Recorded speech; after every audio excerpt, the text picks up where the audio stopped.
નમસ્કાર વિદ્યાર્થી મિત્રો, હું શ્રેયસ વિદ્યાલયથી કિરણબેન. આજે આપણે ધોરણ 12 કોમર્સ વિષય વાણિજ્ય વ્યવસ્થા વિષયાંક પ્રકરણ 7 અંકુશ ભાગ 2, જેમાં વિદ્યાર્થી મિત્રો આપણે આયોજન અને અંકુશ વચ્ચેનો સંબંધ અને અંકુશ પ્રક્રિયાના તબક્કા વિશે વિસ્તૃત અભ્યાસ કરીશું. આયોજન અને અંકુશ વચ્ચેનો સંબંધ. તો વિદ્યાર્થી મિત્રો, આ અગાઉ આપણે અંકુશ એટલે શું, અંકુશની લાક્ષણિકતા અને અંકુશના મહત્વ વિશે ચર્ચા કરી ગયા. હવે તમને આયોજન અને અંકુશ વચ્ચેનો સંબંધ જણાવો, અથવા તો આયોજન અને અંકુશ ગાઢ રીતે સંકળાયેલા છે, વિધાન સમજાવો, એ રીતે પણ તમને પૂછાય. તો કે વિદ્યાર્થી મિત્રો, આયોજન એટલે કે ધ્યેયને સિદ્ધ કરવા માટે ઘડવામાં આવેલો બુદ્ધિપૂર્વકનો સૂચિત કાર્યક્રમ.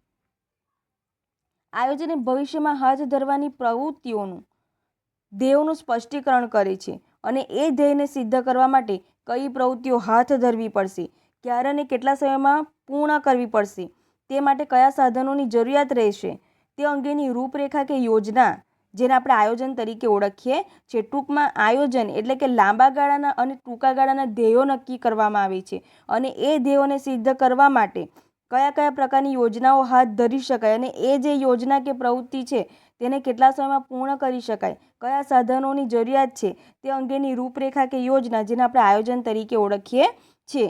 જ્યારે અંકુશ એ ધંધાકીય એકમના આયોજન મુજબ કે આપેલ સૂચનાઓ મુજબ કે સ્થાપિત ધોરણ મુજબ કામ થાય છે કે નહીં તેની ચકાસણી કરીને જો વિચલનો કે ખામી જણાય તો તે અંગે સુધારાલક્ષી પગલાં લેવાની પ્રક્રિયા છે. તો આ રીતે ટૂંકમાં અંકુશ એટલે કે જે આયોજનમાં નક્કી થયેલું છે, જે સૂચનાઓ આપવામાં આવી છે, ધોરણો સ્થાપિત કરવામાં આવ્યા છે, એ મુજબ કામ થાય છે કે નહીં, તો તે અંગે જો કોઈ વિચલનો જણાય અથવા તો કોઈ ખામી જણાય તો તે માટે સુધારાલક્ષી પગલાં લઈ શકાય છે.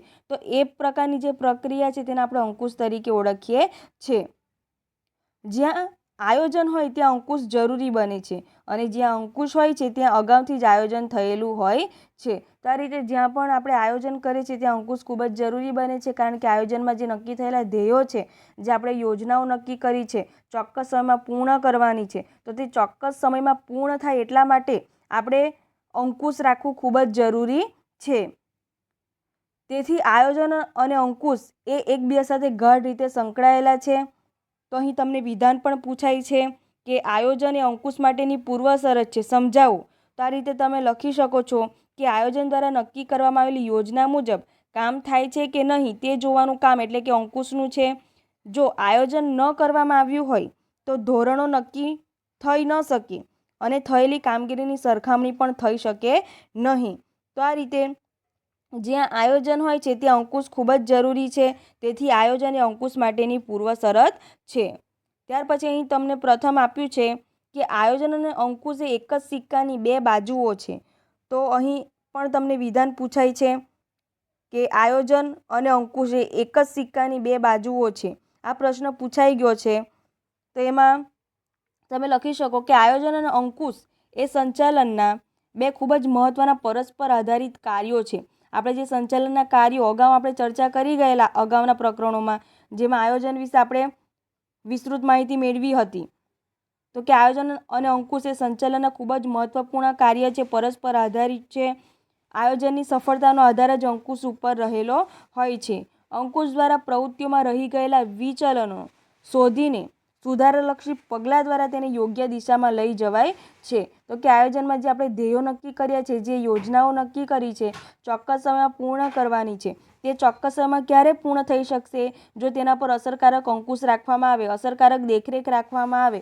તો જે પણ મુશ્કેલી સર્જાય છે અથવા તો ખામી જોવા મળે છે કે વિચલનો જણાય તો તે માટે આપણે સુધારાલક્ષી પગલાં લઈ શકીએ છીએ, જેથી આપણે સમયસર તે ધ્યેયને સિદ્ધ કરી શકીએ છીએ.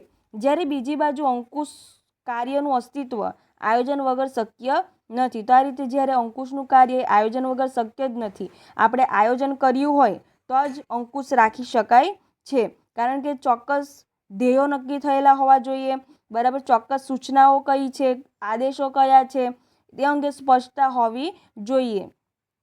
અંકુશના કાર્યમાં આયોજનના લક્ષ્યાંકો સિદ્ધ થયા છે કે નહીં તેની ચકાસણી કરવામાં આવે છે, જે આયોજનમાં આપણે પ્રવૃત્તિઓ નક્કી કરી હોય છે, યોજનાઓ નક્કી કરી હોય છે, તો તેના આધારે આપણે અંકુશનું કાર્ય કરી શકીએ છીએ.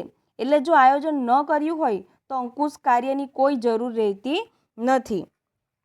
તો આ રીતે આયોજન કરવામાં ન આવ્યું હોય તો અંકુશની કોઈ પણ જરૂરિયાત રહેતી નથી. અને તેથી જ આપણે કહી શકીએ કે આયોજન અને અંકુશ એ એક જ સિક્કાની બે બાજુ છે. એટલે કે planning and controlling are two sides of a same coin. બરાબર, તો કે એક જ સિક્કાની બે બાજુઓ છે.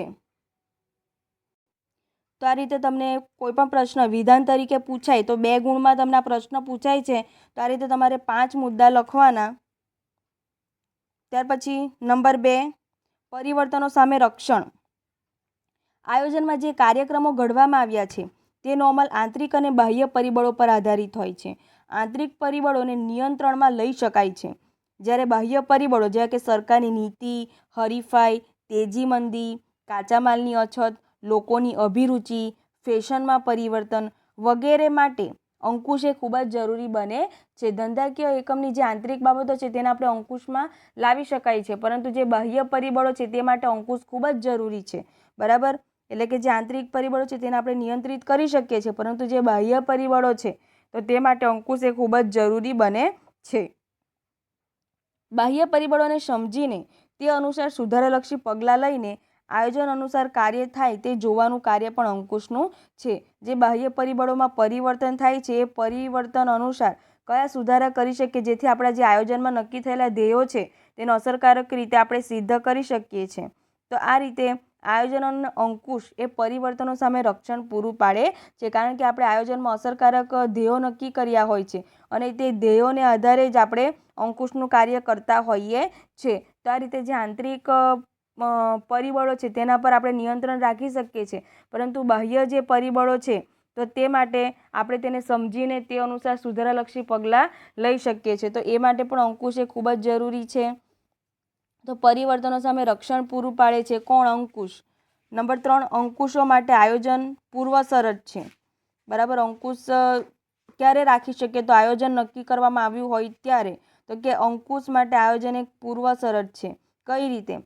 તો કે ધંધાકીય એકમના ધ્યેય સિદ્ધ કરવા યોજનાઓ ઘડવાનું કાર્ય એટલે કે આયોજન કરે છે. આપણે અગાઉના પ્રકરણોમાં આયોજન વિશે ચર્ચા કરી ગયા. તો કે આયોજનમાં આપણે જે ભવિષ્યમાં યોજનાઓ જે ધ્યેયો સિદ્ધ કરવાના છે તે અંગે યોજનાઓ ઘડવાનું કાર્ય એટલે કે આયોજનનું કાર્ય છે. યોજનાઓ મુજબ પ્રવૃત્તિ થાય છે કે નહીં તે જોવાનું કાર્ય એટલે કે અંકુશ દ્વારા થાય છે. આપણે જે આયોજનમાં નક્કી કર્યા છે તે ધ્યેયો, તે ધ્યેયને અનુરૂપ જે પ્રવૃત્તિઓ નક્કી કરવામાં આવી હોય છે, યોજનાઓ નક્કી કરવામાં આવી હોય છે, એ યોજના ક્યારે, કોણે, કેટલા સમયમાં પૂરી કરવાની છે તે નક્કી થઈ ગયા બાદ અંકુશનું કાર્ય કરનારે શું ધ્યાનમાં રાખવાનું છે? તો કે આયોજનમાં જે પણ નક્કી થયું છે તે મુજબ કાર્ય થાય છે કે નહીં તે જોવાનું કાર્ય કોનું છે? અંકુશનું. તો આ રીતે અંકુશ કાર્યમાં આયોજનના ધોરણો સાથે કામગીરીના પરિણામોને સરખાવવામાં આવે છે. જે આપણે ભવિષ્યમાં જે સિદ્ધ કરવાના છે, જે આયોજનમાં નક્કી થયેલું છે તે આયોજનના ધોરણોને આપણે જે ખરેખર કામગીરી કેટલી થઈ છે તેની સાથે સરખામણી કરવામાં આવે છે. જો બંનેમાં ખૂબ જ વધારે તફાવત હોય તો ભૂલ ક્યાં રહી ગઈ છે, બરાબર, તેની ચકાસણી કરવામાં આવે છે. અને જો કોઈ ખામી સર્જાય તો તે અંગે વિચલનો જાણીને સુધારાલક્ષી પગલાં, સુધારાત્મક પગલાં પણ લેવામાં આવે છે. તો આ રીતે અંકુશના કાર્ય માટે આયોજન એ પૂર્વશરત છે, એટલે કે આપણે સરખામણી કરી શકીએ છીએ અને સરખામણીના આધારે આપણે સુધારાલક્ષી પગલાં લઈ શકીએ છીએ. તો આ રીતે અંકુશ માટે આયોજન એક પૂર્વશરત છે. તો કોઈ પણ આપણે કાર્ય કરીએ, તમે પણ બોર્ડની પરીક્ષામાં કેટલા પર્સન્ટેજ લાવવાનો છો તે નક્કી કર્યું હશે અને એના આધારે તમે મહેનત કરતા હશો, બરાબર. રોજે રોજ તમે ક્વેશ્ચનની તૈયારી કરતા હશો.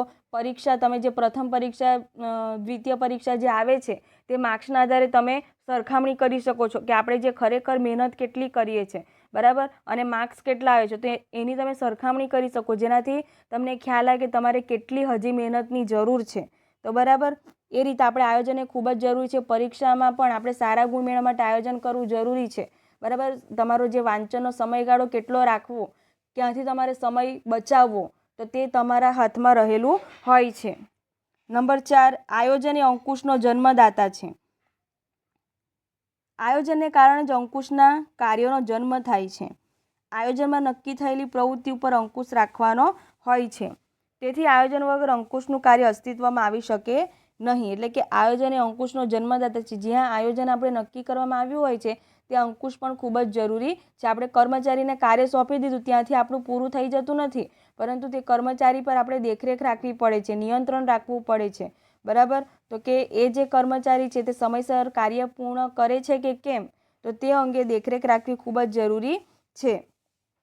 કોઈ પણ આયોજન વગર અંકુશનું કાર્ય શક્ય હોતું નથી. આ હકીકતને ધ્યાનમાં રાખીને જ આયોજનને અંકુશના જન્મદાતા તરીકે ઓળખવામાં આવે છે. તો આ પ્રકરણ ખૂબ જ મહત્વનું છે.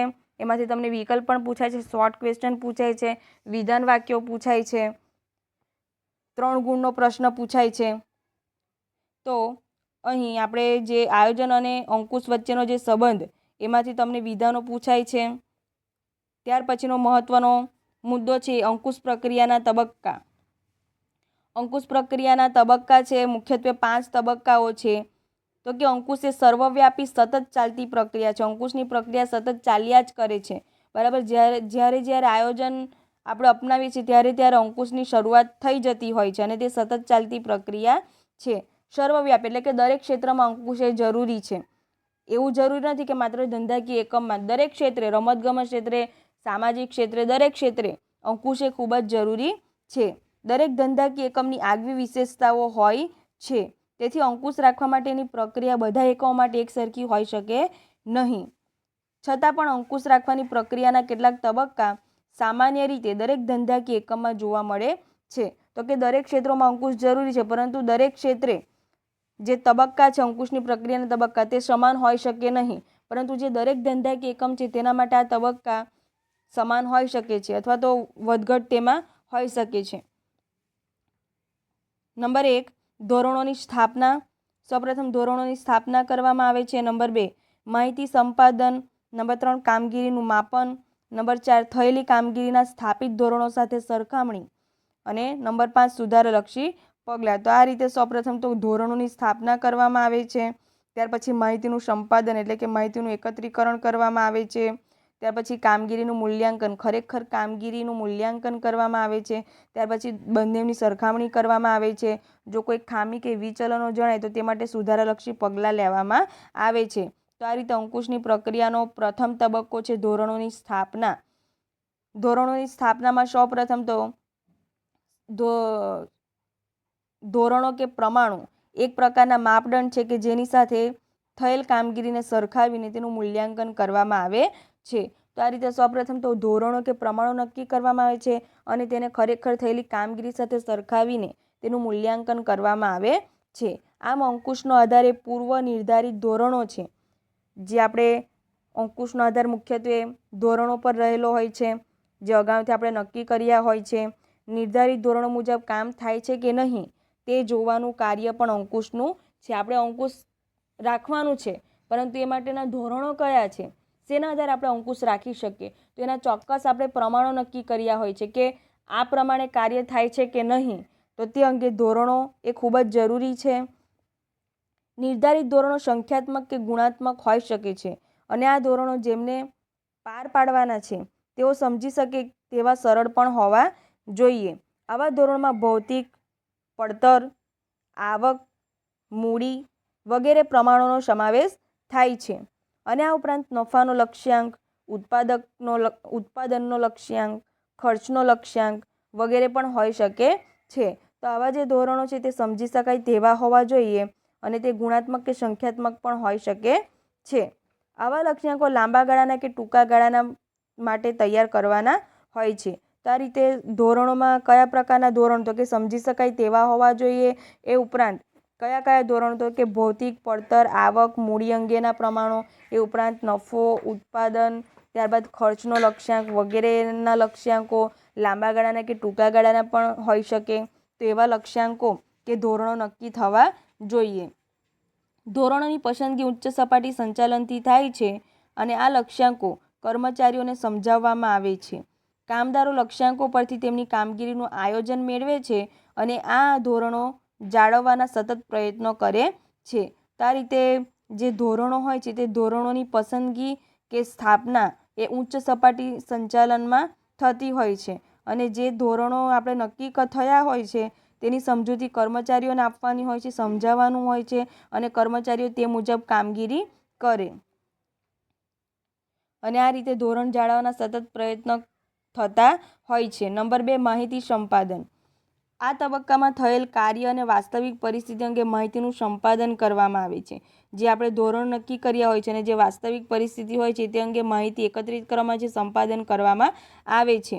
માહિતી સંપાદન અંગત નિરીક્ષણ, મૌખિક અહેવાલ અને લેખિત અહેવાલ દ્વારા મેળવવામાં આવે છે. તો આ રીતે જે માહિતીનું મેળવવામાં આવે છે તે અંગત નિરીક્ષણ દ્વારા પણ મેળવવામાં આવે, મૌખિક અહેવાલ દ્વારા પણ, લેખિત અહેવાલ દ્વારા પણ મેળવવામાં આવતી હોય છે. નંબર 3, કામગીરીનું માપન.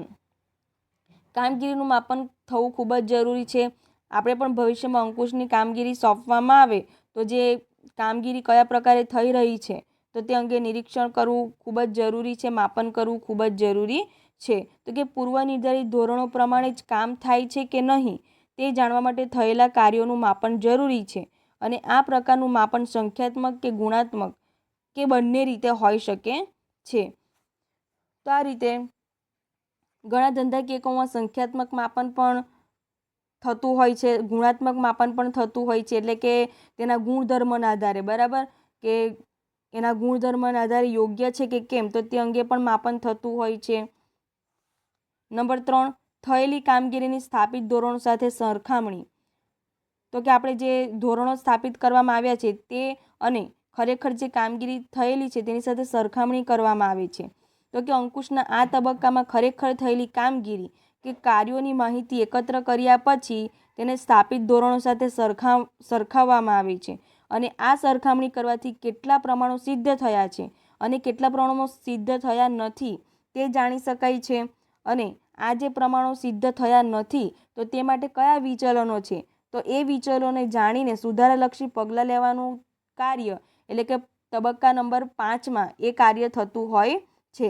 તો નંબર 5, સુધારાલક્ષી પગલાં. સુધારાલક્ષી પગલાં એ અંકુશ પ્રક્રિયાનો છેલ્લો તબક્કો છે. તમને અહીં વિકલ્પમાં પણ પૂછાય છે તો કે અંકુશ પ્રક્રિયાનો છેલ્લો તબક્કો કયો છે, તો સુધારાલક્ષી પગલાં. કાર્યોનું મૂલ્યાંકન કરીને સ્થાપિત ધોરણો સાથે સરખામણી કરવામાં આવે છે અને વિચલનો જણાય. વિચલનો એટલે કે ખામી, કોઈપણ પ્રકારની ખામી જણાય તો તે દૂર કરવા માટે સુધારાલક્ષી પગલાં લેવાય છે. અને આ માટે નીચે દર્શાવેલ 3 પૈકી કોઈ પણ યોગ્ય પગલાં લેવામાં આવે છે. તો અહીં આપણને 3 પ્રકારની પરિસ્થિતિ આપી છે, બરાબર. એમાંથી કોઈ પણ તમે યોગ્ય લાગે તે પગલું લઈ શકો છો. નંબર 1, પરિસ્થિતિમાં ફેરફાર ન કરવા. સ્થાપિત ધોરણોની સરખામણી કર્યા પછી પ્રાપ્ત થયેલ વિચલનો જો સામાન્ય હોય તો તે સ્વીકારવામાં આવે છે. એટલે કે જે ખામી હોય છે તેમાં બહુ તફાવત ના હોય, જે આપણે ધોરણો છે સ્થાપિત ધોરણો તે અને ખરેખર કામગીરી વચ્ચે બહુ તફાવત ના હોય તો તે વિચલનોને સ્વીકારી લેવામાં આવે છે, બરાબર. તો કે આ કોઈ સુધારાલક્ષી પગલાં લેવામાં આવતા નથી, અર્થાત કે પરિસ્થિતિમાં ફેરફાર થતો નથી. જે પરિસ્થિતિ છે તેને સ્વીકારી લેવામાં આવે છે કારણ કે એટલો બધો તફાવત જણાતો નથી. નંબર 2, પરિસ્થિતિમાં ફેરફાર કરીને વિચલનો દૂર કરવા. તો કે સ્થાપિત ધોરણો અને વાસ્તવિક ધોરણો વચ્ચે જો મોટો તફાવત હોય તો આવો તફાવત કે વિચલનો ઉદ્ભવવાના કારણો તપાસવામાં આવે છે અને એ કારણોને તપાસીને તેને કઈ રીતે દૂર કરી શકાય, તો કે એ માટે જરૂરી સુધારાલક્ષી પગલાં લેવામાં આવે છે.